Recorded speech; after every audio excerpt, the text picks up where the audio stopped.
निकाय चुनाव में जीत के बाद मिशन 24 की तैयारी में जुटी भाजपा। डिप्टी सीएम ने किया बड़ा दावा।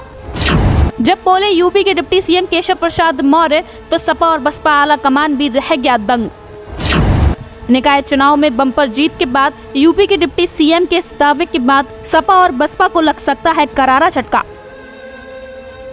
प्रदेश निकाय चुनाव में मिली बड़ी जीत के बाद बीजेपी मिशन 24 की तैयारी में जुट गई है। लोकसभा चुनाव की तैयारियों में बीजेपी के जुटने पर उप मुख्यमंत्री केशव प्रसाद मौर्य ने भी प्रतिक्रिया दी है। डिप्टी सीएम केशव प्रसाद मौर्य ने कहा कि भारतीय जनता पार्टी जब राष्ट्र का काम जन सेवा करने में लगी है, राम काज कीने बिना मोए कहाँ विश्राम, तो बीजेपी की कार्यकर्ता के लिए राष्ट्र काम और समाज सेवा के बिना कोई विश्राम नहीं है। इसके साथ ही उन्होंने लोकसभा में यूपी की भूमिका महत्वपूर्ण होने के सवाल पर कहा कि कमल का फूल पूरा हिंदुस्तान मांग रहा है। प्रधानमंत्री मोदी के नेतृत्व में 2024 में कमल खिलाने के लिए पूरा देश खड़ा है और उस चुनाव की तैयारी में लगना हमारे अभियान का हिस्सा है।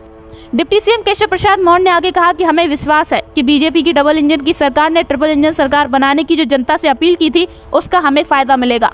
सपा बसपा कांग्रेस का सूपड़ा साफ हो गया है, जनता ने उनको नकार दिया है, तो आरोप लगा करके अपनी जीत की खीस को मिटाने का वे काम कर रहे हैं। इसके साथ ही उन्होंने अखिलेश यादव व मायावती के ट्वीट पर भी प्रतिक्रिया दी।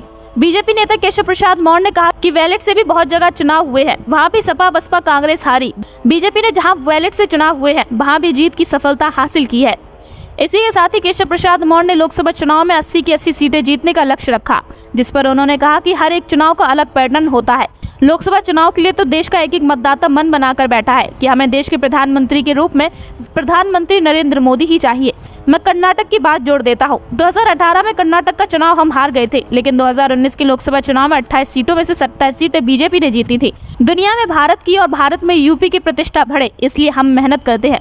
इसी के साथ ही केशव प्रसाद मौर्य ने लोकसभा चुनाव में भी 80 की 80 सीटें जीतने का लक्ष्य रखा।